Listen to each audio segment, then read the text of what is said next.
Hello, my name is Maurice. You can call me Mr. K. I'm here today to talk to, to take you through Itax return process of how you're supposed to be doing your returns through KRA portal. Most of the people have actually not known how to do their returns through the portal. And this is the opportunity, even my students, my class, the ones I'm teaching, to also show them how it's supposed to be done. And even also anybody who is interested of knowing how it's done, they'll learn something out of this. So the first thing you need is to be able to log in on your portal is the PIN.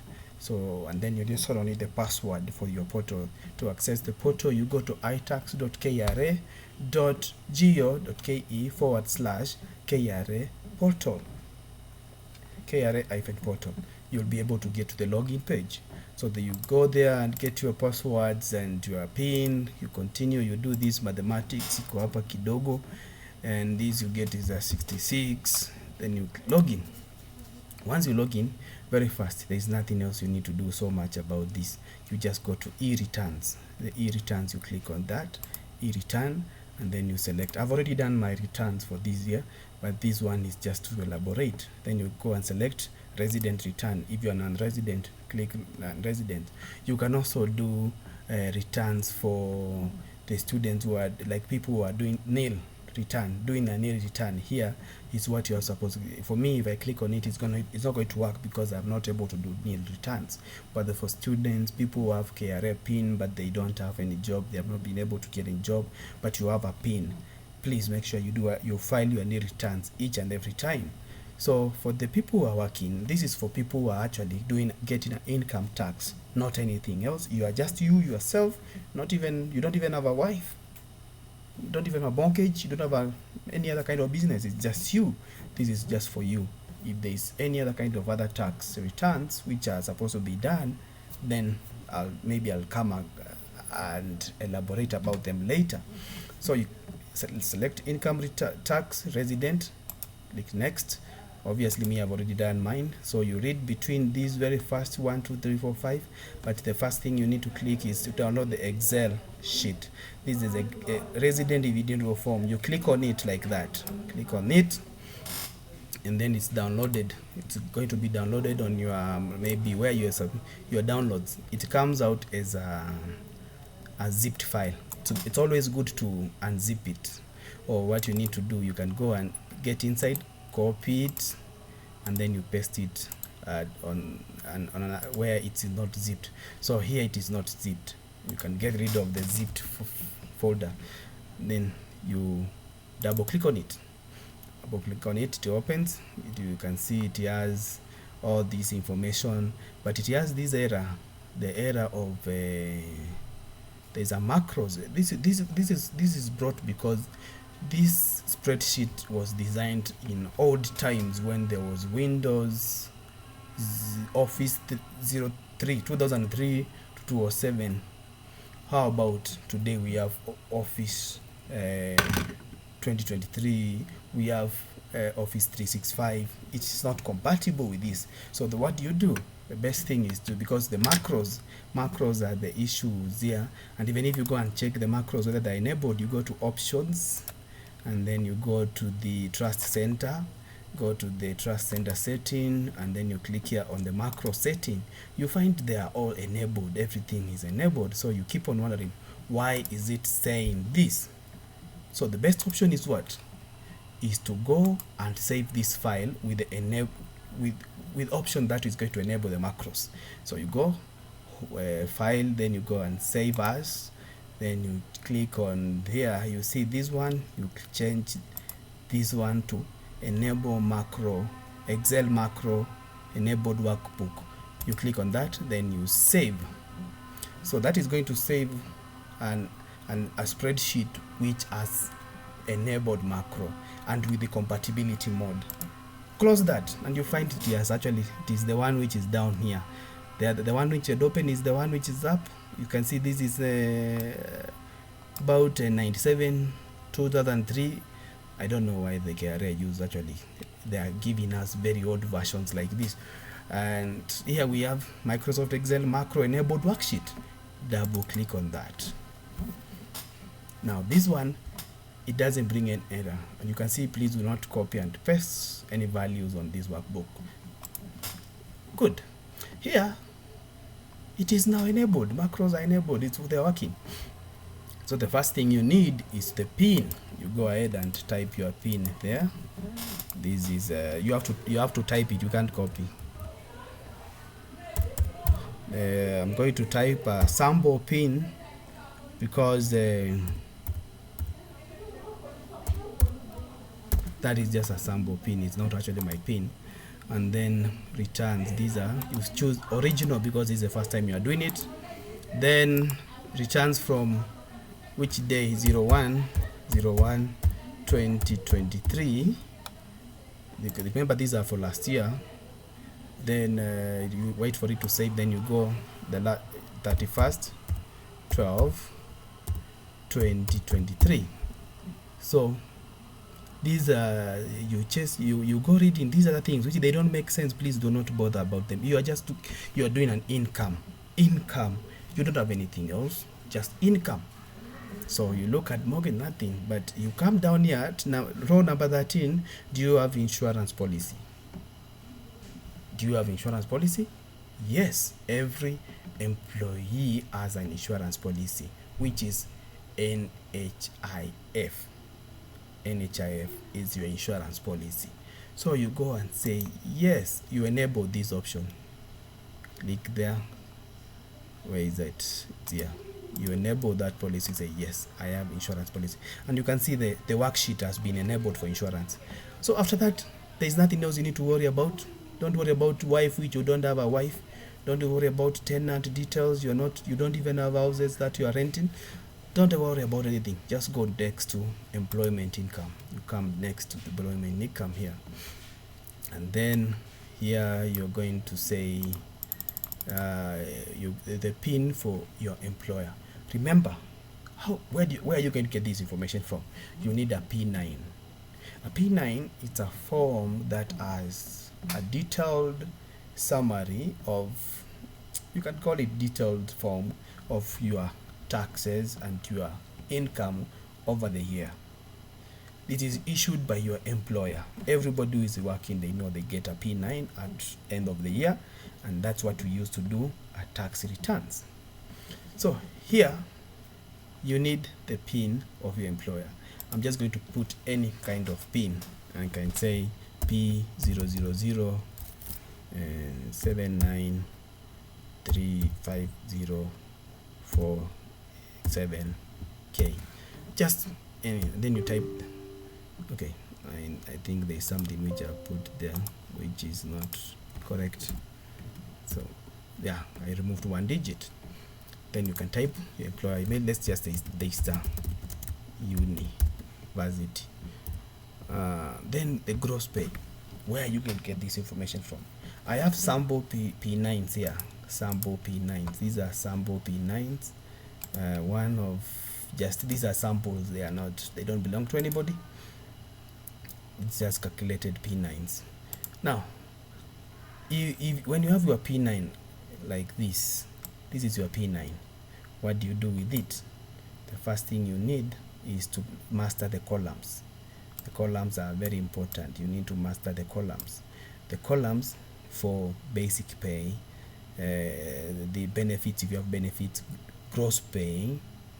Then I think the most important column is the gross pay. Then retirement contribution. Then the chargeable pay. Then the tax charged, relief, insurance, and payee. All these columns are very important, apart from some of these defined contribution retirement scheme. These ones, they really don't make sense to you. The column E, all of it, just don't worry about it. But for gross pay, the total gross pay, some people have benefits, so that's why you should always don't look at basic pay. Look at gross pay all the time. The gross pay is here. You can say, let's just copy like this one of this person. We are not supposed to copy, we are supposed to type it, but I know I can just do that and put it there. Then Allowance and benefits, if you don't have any allowance and benefits, then don't even bother about it. Is there anything else that you need to worry about? Don't think so. So gross pay, that's all. You put it like that, and that's all. Don't worry about it. Don't worry about what about a wife you don't have. Just jump it. After doing that, the only thing you need to fill here is these other things. You just put 0, and this is 0. You don't have this. You don't have anything like that. Just put 0, and here put 0. The only thing you need to worry about here is gross pay. So you jump into computation of insurance relief. Computation of insurance relief. But before we go to the computation of insurance relief, let's go to the payee. This is the payee column. This is where the pin again. The pin it's automatically already picked from the whatever you keyed in employment income. Name of employer, you type Daystar Uni.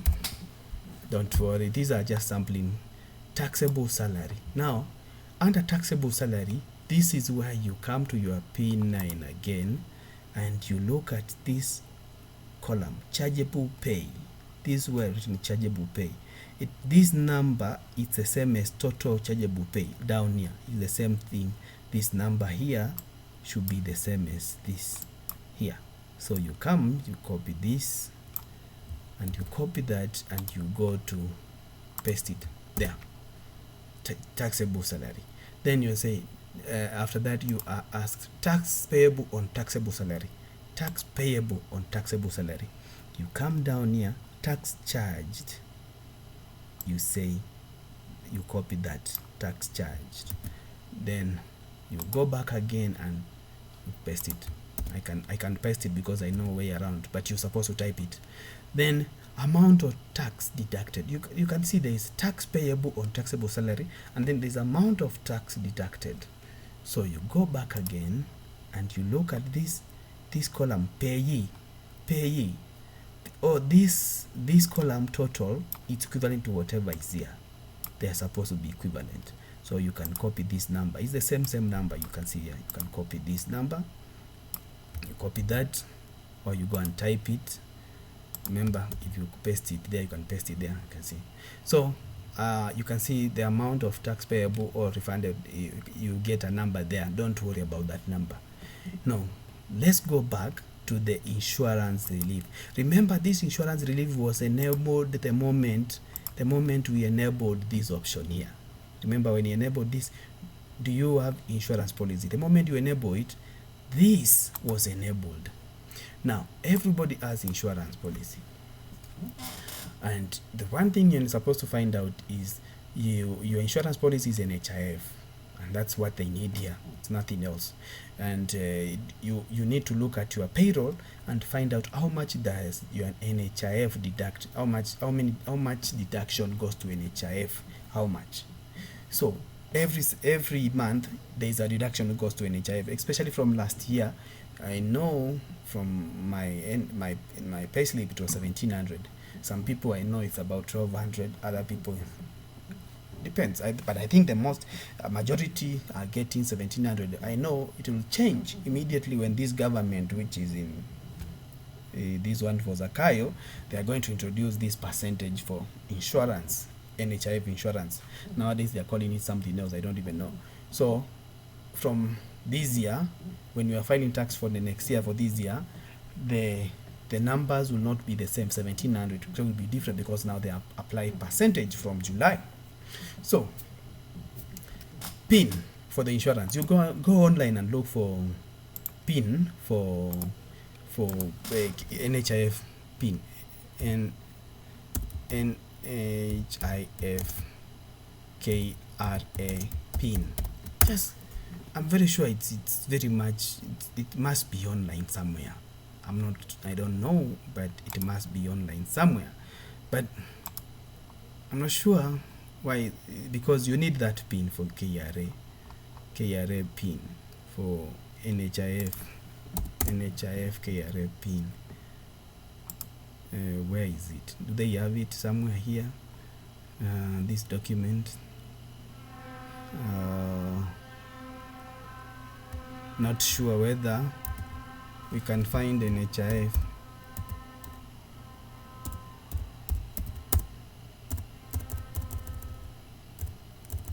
I don't know. I'm not sure, but I know the numbers from somewhere. I know I found it online. Let me try to find it. Actually, I found a tweet which was done by KRA, and they have the NHIF pin somewhere here. It is here. You can copy that and paste it on this computation. Paste it there. Then name of insurance NHIF. It's health. It's about health. And then we have membership number, insurance policy membership number. This number, I'm not sure exactly where you get it, but I have that number. You can maybe put that number there. No, it's not an issue. This is just the same as the K. But this is a membership number for NHIF, your membership number. I don't know what is mine. I have to look at my card because I don't know, but just put your membership number there. Then policyholder is me, self. Then commencement date, you say this one started in 01/01/2023. Maturity date 31/12/2023. Sum assured, just say this is where you have to do computation. You pay 17 let's say calculator here, 1700 times 12, so you get 2040. So it's just put it 20. Okay, sum assured. Now this is the annual premium paid, so sum assured 1700. Then here you say 24. See 2400. Yeah, and then it's supposed to calculate automatically here at the end the total amount, which it's a relief.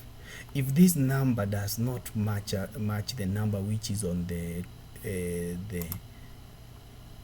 this number, insurance relief, you can see this column, insurance relief, this 3060 should match this automatically as being calculated. Is 15% out of this. It should match. If it doesn't match, then you have a problem. There is a bigger problem. So it should match. This insurance relief should match. So now we are done with that. We are done with that. What? We're done with that worksheet for insurance relief.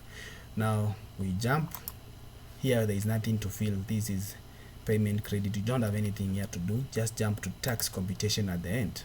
Here at the end, this is the end where this is where you're finishing things. Now here you're going to find the pension contribution, total pension contribution on your P9. Look at the P9 and look at the total pension contribution. This is where is the pension retirement contribution. Here you copy this number, that one 46054. Copy that number 46054 and you paste it there, 46054. Then is there anything else needed? This is personal relief. Personal relief, there is a column on your P9. This is personal relief column. Copy this number, the total 28,800. Then you paste it there. And then is there anything else remaining without the tax? Then nothing. Blah blah blah. What is anything remaining? I don't think so. But we have, this is tax due. Not sure why it's coming like that. It's not supposed to be such a huge number though. Let's validate and see. You click on validate and see, because now there's nothing which is pending. Maybe this person, or maybe I've done something wrong, but that's how you actually do it. But this number should not be that huge.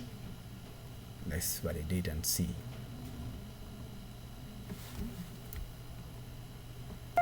Actually, I've looked at everything. Everything looks okay.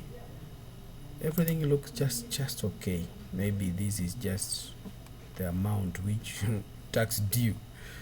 Well, maybe let's look at somebody else. I have another P9 here. I'm just going to change the numbers because this is I have another P9. I'm just going to change the numbers from the basic info. Basic info, no need to change. I'll just change the employment income from this. The total gross here is 2.179 blah blah blah. Let me just copy that and paste it there. Then there is nothing else. Everything that is only number which I'll change there. Under computation for relief, you can see nothing changes. It becomes 3060, and even on this it is still 3060, so there is nothing to change there. So we go to the payee. Here you have to change something. Let's say taxable salary. You go to this taxable salary. This is chargeable pay, taxable salary. Copy it and then paste it there. Then tax payable on taxable salary, you go down again. Tax charged 5 something. Copy it and paste it there. Then amount of tax which was paid, the payee column is at the head. Copy that and then paste it there. In most cases this number remains almost the same. In every scenario this number almost remains the same. In most cases, even in your case, this number will always be almost the same. Then you go back to the end. You look at the pension contribution, which is defined under this P9. Pension contribution, it's retirements 70,888, and then you save it there. Then this number does not change, it's still the same number here, 28,800, and there this number also changes again. This the tax due, it keeps on changing. So ideally there's nothing much you can do about this. You just file your taxes, and I can see the issue is on the tax income rate, the way it's been calculated here, and what we have is a little bit different. It's about 606 or 8. You go to our, there is nothing, that number is not there on our P9. But that is how you do your tax returns. Then eventually once you finish this, you just validate, click on validate.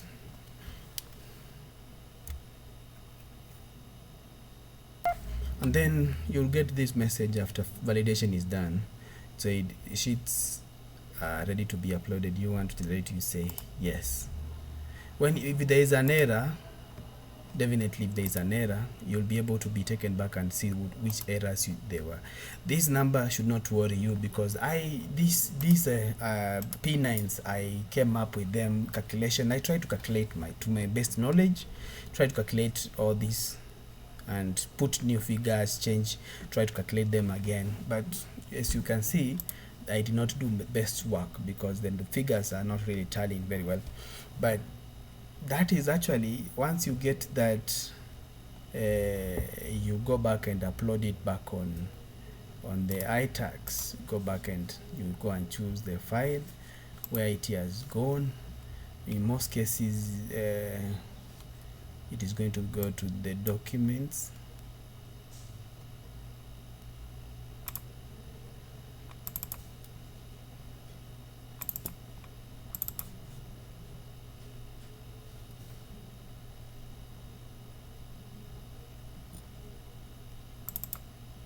And then you'll find it here.